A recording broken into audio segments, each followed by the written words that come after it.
Selamat siang Ibu Nia dan teman-teman. Terima kasih telah meluangkan waktunya kepada kami kelompok 1 untuk menjelaskan mengenai teori komunikasi. Materi ini akan disampaikan oleh 5 anggota kelompok 1. Sebelum saya menjelaskan mengenai teori komunikasi, izinkan saya akan menjelaskan peta konsep yang merupakan cangkupan keseluruhan materi. Next. Yang terdiri dari pertama, pengertian komunikasi, yang kedua, proses komunikasi, yang ketiga, komunikasi organisasi. Yang di sini pokok bahasannya dibagi menjadi 2, yaitu definisi dan faktor-faktornya. Yang keempat, ada jaringan komunikasi. Selanjutnya ada saluran komunikasi. Di sini kita akan membagi pokok bahasa menjadi 3, yaitu vertikal, horizontal, dan diagonal. Selanjutnya ada peranan komunikasi informasi.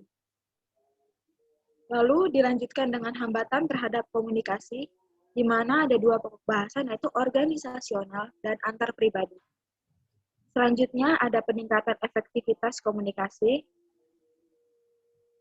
serta kami kelompok akan memaparkan contoh kasus yang relevan dengan teori komunikasi agar penyaji dan teman-teman lebih mudah dalam memahami contoh konkretnya. Dan yang terakhir, kami menuliskan daftar pustaka sebagai referensi yang relevan dengan teori yang kami jelaskan kepada teman-teman. Next. Sekarang perkenankan saya, Agnes May Magdalena, dengan NIM 20 1324024 untuk menjelaskan pengertian dari komunikasi. Pengertian komunikasi atau istilah komunikasi dalam bahasa Inggris communication, yang dari bahasa Latin atau communicatus, yang berarti berbagi atau menjadi milik bersama. Dengan demikian, kata komunikasi menurut Kamus Bahasa mengacu pada suatu upaya yang bertujuan untuk mencapai. Pada poin kedua, komunikasi adalah proses pemindahan pengertian dalam bentuk gagasan atau informasi dari seseorang ke orang lain. Next. Pada slide keempat ini merupakan proses pemindahan informasi dari seseorang ke orang lain. Kelompok kami memaparkan proses komunikasi dengan bagan agar membantu teman-teman dalam memahami proses komunikasi tersebut.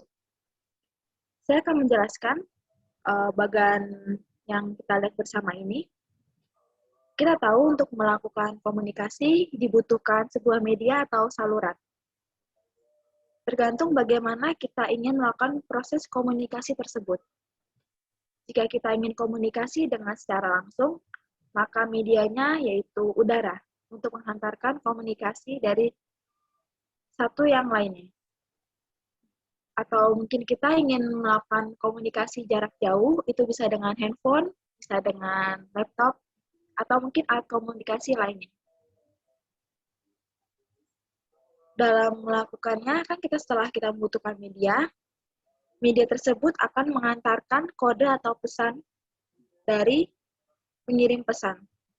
Lalu diterima oleh penerima pesan.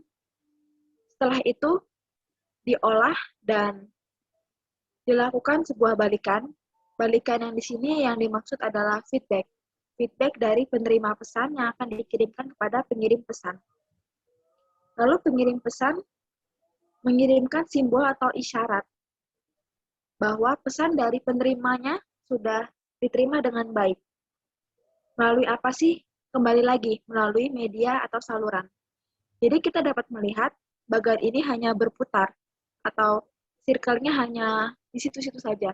Karena memang contoh yang kita berikan ini hanya untuk 2 orang ya, penerima pesan dan pengirim pesan. Selanjutnya, slide kelima akan dilanjutkan oleh rekan saya, yaitu Kak Yesaya. Silakan Kak Yesaya.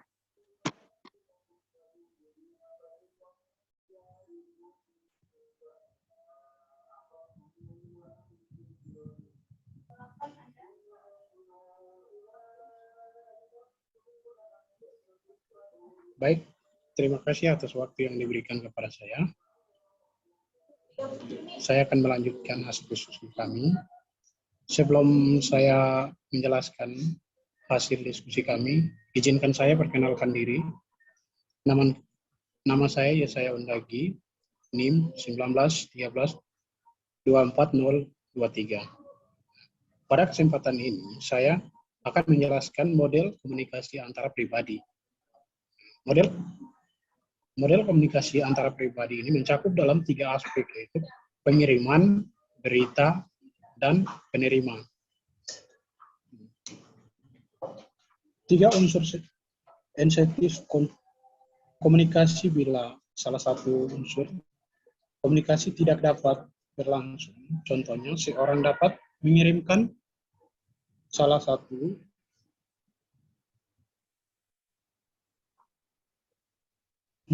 berita, tetapi bila tidak ada yang menerima atau mendengar, komunikasi tidak terjadi. Kemudian, meskipun modelnya sederhana, proses komunikasi adalah kelompok sebagai satu gambaran.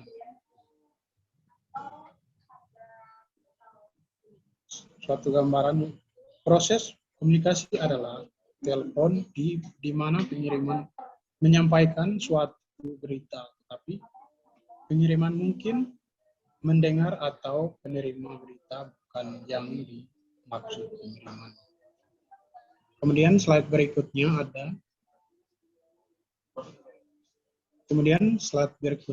ada komunikasi organisasi. Komunikasi organisasi ini mencakup dalam 2 aspek, yaitu definisi dan faktor yang mempengaruhi.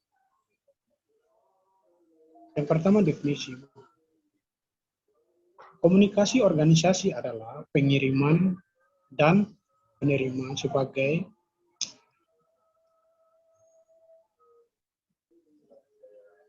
pesan organisasi di dalam kelompok formal maupun informal dari suatu organisasi. Kemudian yang kedua, faktor yang mempengaruhi. Terdapat 4 unsur tuh. Yang pertama, saluran komunikasi. Saluran informal. Kedua, struktur organisasi. Ketiga, spesialisasi jabatan. Dan keempat, pemilik informasi.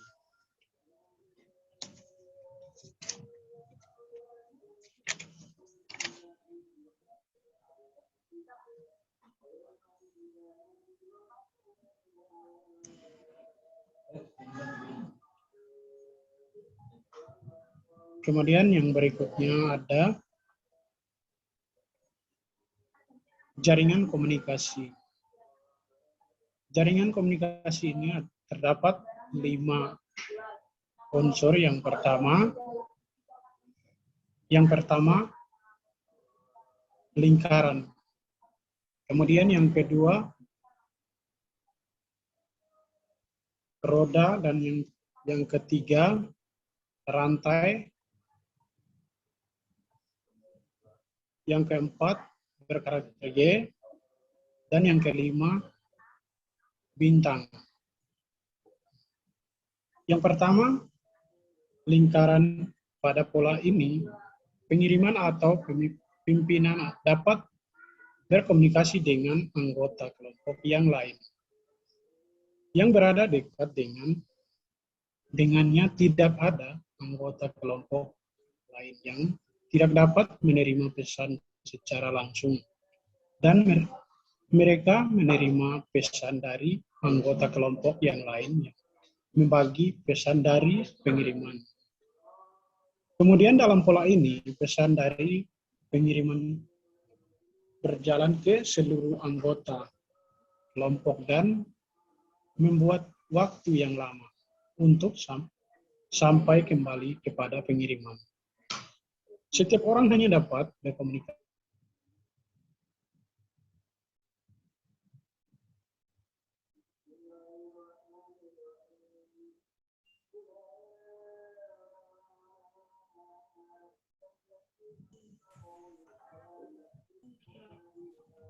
Mohon maaf, jaringan saya lagi macet, jadi keluar lagi tadi.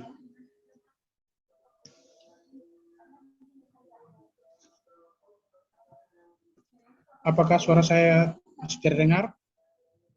Terdengar, Kak. Baik, saya lanjutkan.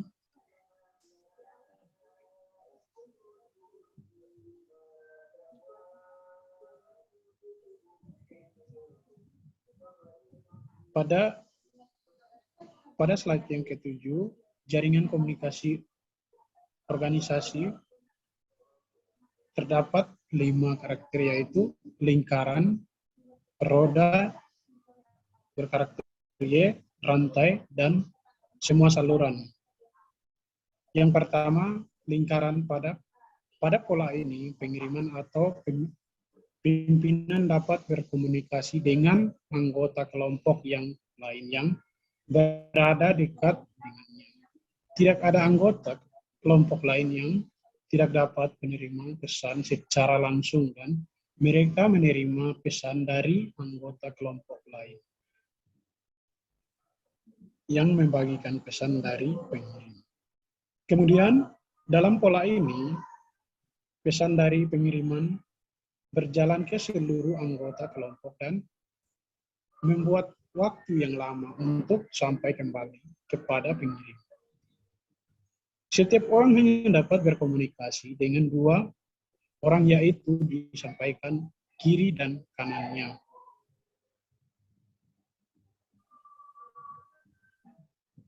Di sini tidak ada pemimpin. Pola komunikasi lingkaran merupakan pola yang paling lambat dalam memecahkan masalah. Pola komunikasi lingkungan juga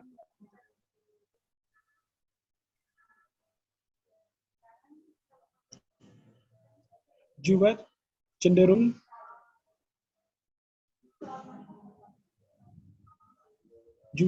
melahirkan yang banyak kesalahan. Kemudian yang kedua itu roda atau bercincin. Merupakan pola komunikasi yang dianggap yang terbaik dibandingkan dengan pola komunikasi lainnya. Fokus perhatian dari pola ini adalah seseorang pimpinan. Apakah pimpinan tersebut dapat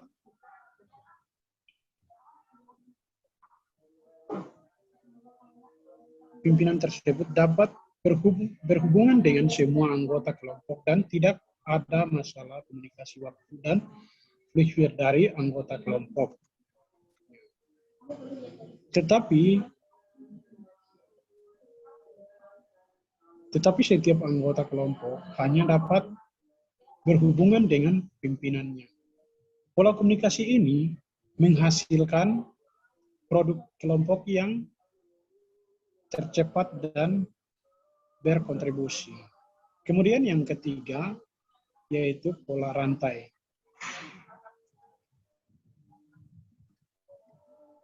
Pola rantai ini merupakan pola komunikasi yang memiliki permasalahan yang sama dengan pola komunikasi lingkaran dalam pola komunikasi rantai. Anggota terakhir yang menerima pesan yang disampaikan oleh pimpinan sering tidak menerima pesan yang akurat, sehingga pimpinan tidak dapat mengetahui hal tersebut karena tidak ada umpan baliknya yang disampaikan. Kemudian pola yang keempat yaitu berkarakter Y atau Y merupakan pola ini merupakan pola komunikasi yang sangat rumit dan juga memiliki salah satu komunikasi yang sama seperti yang terjadi dalam pola komunikasi lingkaran dan rantai. Contohnya, 3 orang anggota dapat berhubung dengan orang di sampingnya seperti pada pola rantai. Tetapi ada 2 orang yang hanya dapat berkomunikasi dengan seseorang di sampingnya. Kemudian yang terakhir yaitu pola bintang atau lingkaran, atau disebut lingkaran. Pola ini memiliki semua saluran dari setiap anggota dapat berkomunikasi dengan semua anggota kelompok yang lain. Pada pola, semua saluran tidak terpusat pada satu orang. Pimpinan pola ini juga paling memberikan kepuasan kepada anggota-anggotanya dan yang paling cepat menyelesaikan tugas bila tugas berkenan dengan masalah yang sukar. Baik, terima kasih. Waktunya akan saya kembali. Selanjutnya akan dijelaskan oleh teman saya, Yogis. Terima kasih atas waktu yang diberikan pada saya. Sebelumnya saya minta maaf karena tidak bisa on cam, karena jaringan di rumah saya sedang tidak stabil. Perkenalkan, nama saya Robertus Ardian Yogi Pamungkas dengan NIM 20 13 24 025. Di sini saya akan menjelaskan tentang saluran komunikasi dalam organisasi. Saluran komunikasi dalam organisasi terdapat 3 macam, yaitu komunikasi vertikal, komunikasi horizontal, dan komunikasi diagonal. Komunikasi vertikal adalah komunikasi dari pimpinan ke staf dan dari staf ke pimpinan dengan cara timbal balik. Di dalam komunikasi vertikal terdapat 2 macam komunikasi. Yang pertama adalah komunikasi ke bawah, yaitu suatu penyampaian informasi baik lisan maupun tulisan secara langsung maupun tidak langsung berupa perintah atau penjelasan umum dari atasan pada bawahan. Biasanya komunikasi ke bawah ini berupa instruksi atau pengarahan yang diberikan presiden direktur kepada bawahannya. Yang kedua adalah komunikasi ke atas. Komunikasi ke atas yaitu suatu penyampaian informasi yang mengalir atau berasal dari staf kepada pimpinan. Komunikasi ini sangat penting bagi pimpinan karena untuk mengetahui bagaimana keadaan perusahaan dari sudut pandang bawahan. Jadi dalam komunikasi ke atas ini, para staf akan menyampaikan laporan atau gagasan kepada presiden direktur. Yang kedua adalah komunikasi horizontal. Komunikasi horizontal merupakan komunikasi satu level yang terjadi antara satu karyawan dengan karyawan lainnya atau pimpinan satu departemen dengan departemen lainnya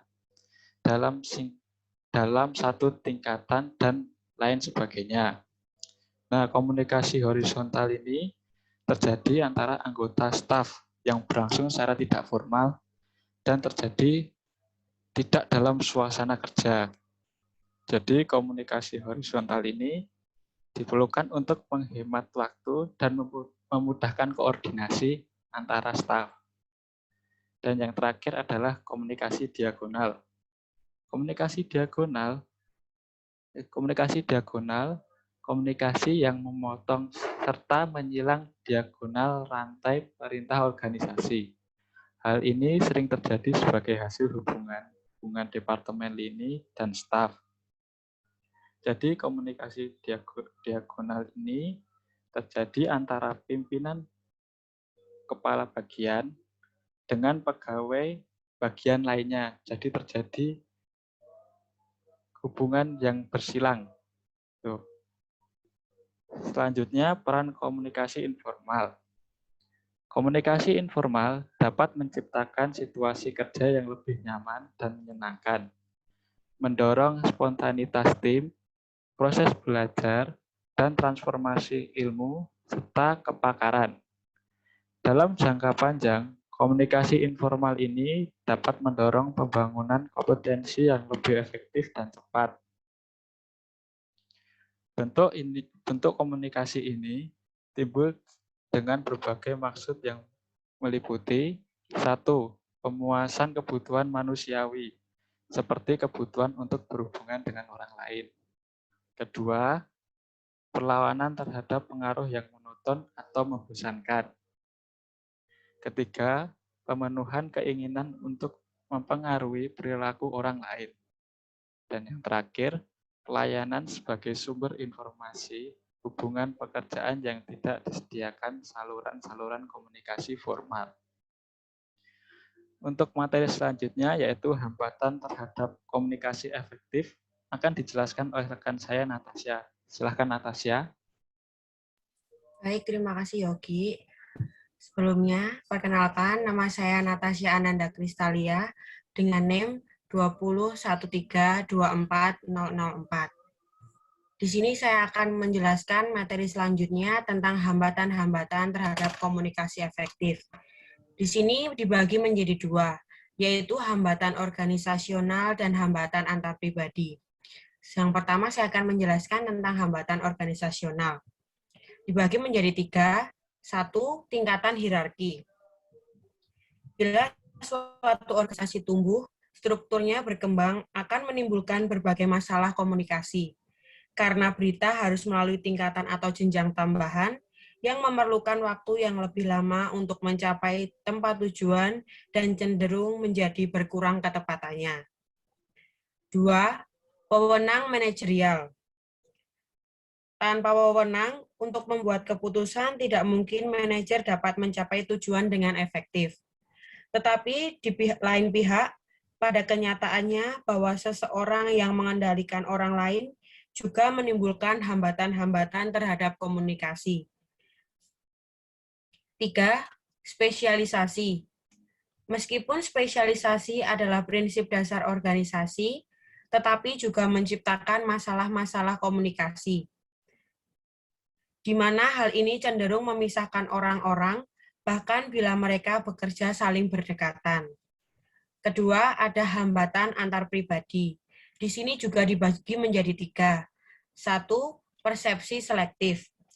Persepsi adalah suatu proses yang menyeluruh dengan mana seseorang menyeleksi, mengorganisasikan, dan mengartikan segala sesuatu di lingkungannya. Manajer perlu memperhatikan tiga aspek berikut sehubungan dengan persepsi seleksi. 1. Penerima akan menginterpretasikan berita berdasarkan pengalaman diri dan bagaimana mereka telah belajar untuk menanggapi sesuatu. 2. Penerima akan menginterpretasikan berita dengan cara menolak setiap perubahan dalam struktur kepribadian yang kuat. 3. Penerima akan cenderung mengelompokkan dan menyimpan karakteristik pengalaman mereka sehingga mereka dapat membuat pola-pola menyeluruh. 2. Status atau kedudukan komunikator. Hambatan utama komunikasi lainnya adalah kecenderungan untuk menilai, mempertimbangkan, dan membentuk pendapat atas dasar karakteristik pengirim, terutama kredibilitasnya. 3. Keadaan membela diri. Perasaan pembelaan diri pada pengirim, penerima berita, atau keduanya juga menimbulkan hambatan-hambatan komunikasi. Keadaan membela diri seseorang mengakibatkan ekspresi wajah, gerakan tubuh, dan pembicaraan tertentu, dan sebaliknya meningkatkan tingkat pembelaan di pihak lain. Slide selanjutnya.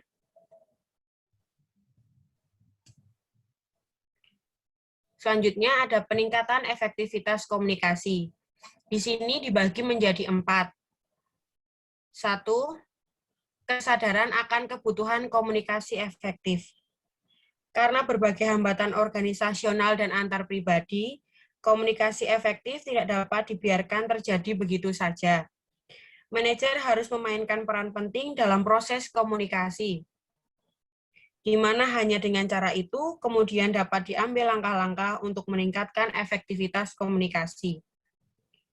2. Penggunaan umpan balik. Peralatan penting pengembangan komunikasi lainnya adalah penggunaan umpan balik berita-berita yang dikirim. Komunikasi dua arah ini memungkinkan proses komunikasi berjalan lebih efektif. Para manajer dapat melakukan paling sedikit 2 hal untuk mendorong umpan balik dan menggunakannya secara efektif. Manajer dapat menciptakan lingkungan yang mendorong umpan balik dan mendapatkan umpan balik melalui kegiatan mereka sendiri. 3. Menjadi komunikator yang lebih efektif. Teknik-teknik komunikasi yang jelek mengganggu banyak manajer, seperti halnya mengganggu hubungan mereka dengan para bawahannya di luar pekerjaan. Oleh karena itu, latihan-latihan dalam penulisan dan penyampaian berita secara lisan perlu dilakukan untuk meningkatkan pemahaman akan simbol-simbol, penggunaan bahasa, pengutaraan yang tepat, dan kepekaan terhadap latar belakang penerima berita. Keempat, pedoman komunikasi yang baik.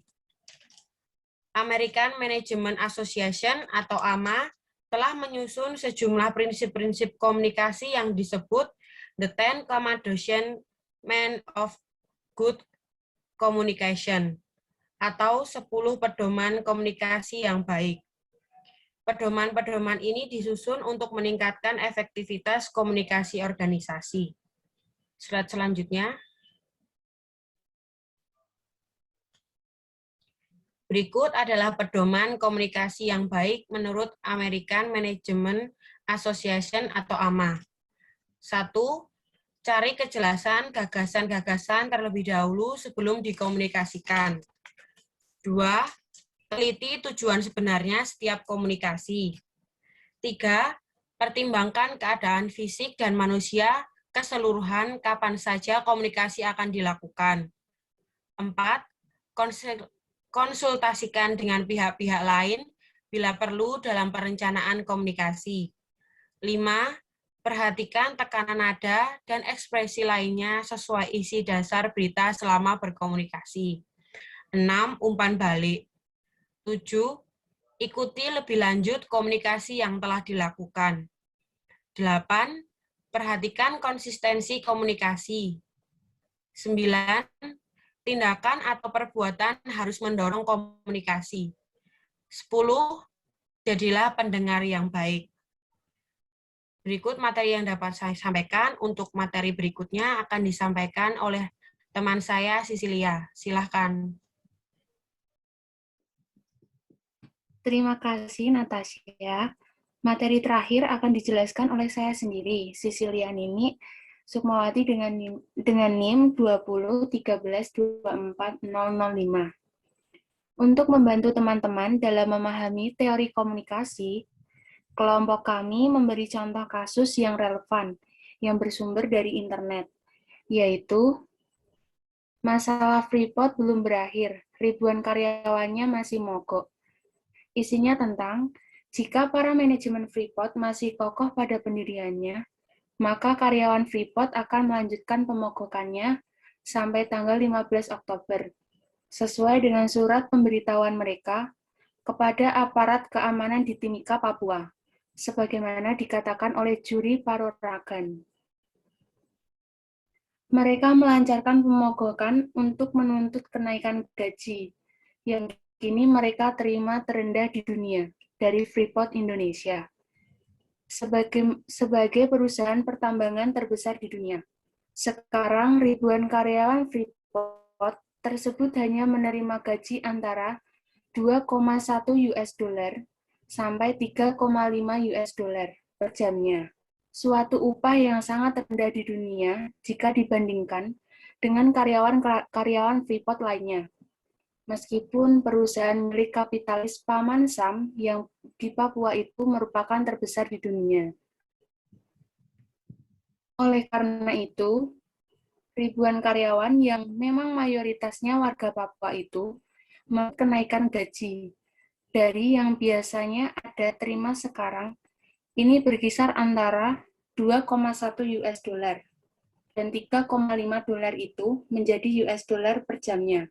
Kepada para manajemen Freeport, namun permintaan karyawan tersebut masih ditolak oleh manajemen Freeport, sehingga pemogokannya pun masih berlangsung sampai sekarang. Slide selanjutnya.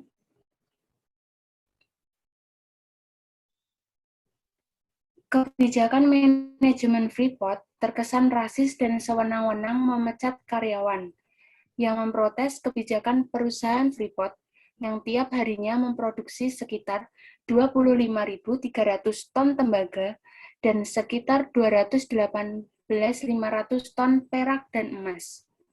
Apalagi sekarang, harga tembaga, perak, dan emas di pasaran internasional semakin meningkat, sehingga sangat tidak adil sekiranya Freeport menggaji karyawannya sebesar itu. Selain itu, sesuai dengan aturan yang ada, bahwa setiap karyawan yang menuntut haknya dengan berunjuk rasa, termasuk mengadakan pemogokan yang berlangsung secara damai itu, tidak diperbolehkan segera di PHK, dan diganti dengan karyawan-karyawan baru. Sebagaimana disebutkan oleh Julie Paroragan. Akan tapi, manajemen Freeport melanggarnya. Bahkan yang sangat mengecewakan dan menyakiti hati karyawan Freeport yang warga Papua adalah setiap yang di PHK segera digantikan oleh karyawan baru dari luar Papua. Kebijakan Freeport seperti itu akan meningkatkan lagi konflik sosial yang memang sudah ada sebelumnya. Dan hal ini bisa digunakan dengan baik untuk kepentingan gerakan separatis organisasi Papua Merdeka, atau bisa disebut OPM, dalam rangka meningkatkan pula kampanyenya kepada masyarakat Papua. Dalam konteks ini, pemerintah perlu segera mengentaskan berbagai masalah di Papua untuk memangkas berbagai pengaruh dari gerakan separatisme di Papua. Pemerintah bisa menengahi konflik antara Freeport dan karyawan sehingga masalah tersebut tidak lagi berlarut-larut, untuk mendorong Freeport supaya dengan serius, supaya akan memperhatikan kesejahteraan warga setempat. Slide selanjutnya.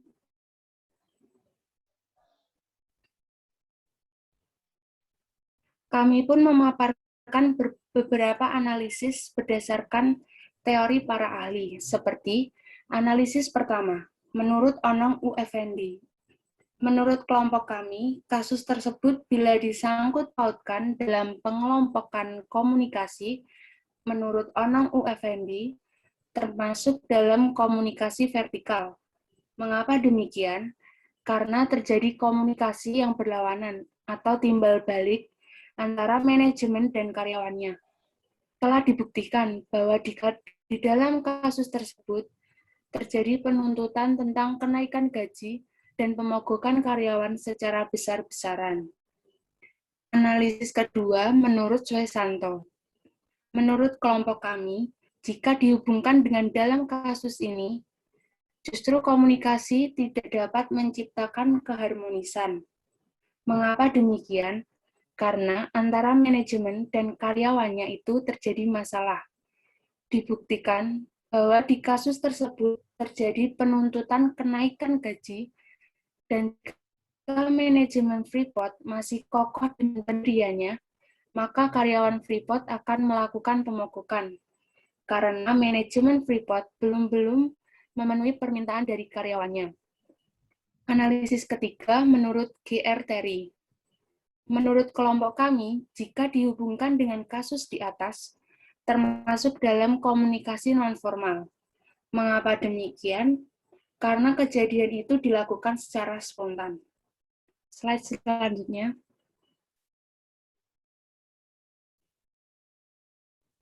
Berikut teman-teman daftar pustaka yang kami pakai sebagai sumber materi yang kami presentasikan. Sangat besar harapan kami, kelompok 1 kepada teman-teman dalam hal memahami teori komunikasi. Terbuka bagi kami pertanyaan dari teman-teman untuk mendukung pemahaman lebih lanjut lagi mengenai hal ini. Saya, perwakilan kelompok 1, mengucapkan terima kasih atas waktu yang teman-teman luangkan untuk melihat presentasi kami. Selamat siang, selamat melanjutkan aktivitas. Terima kasih.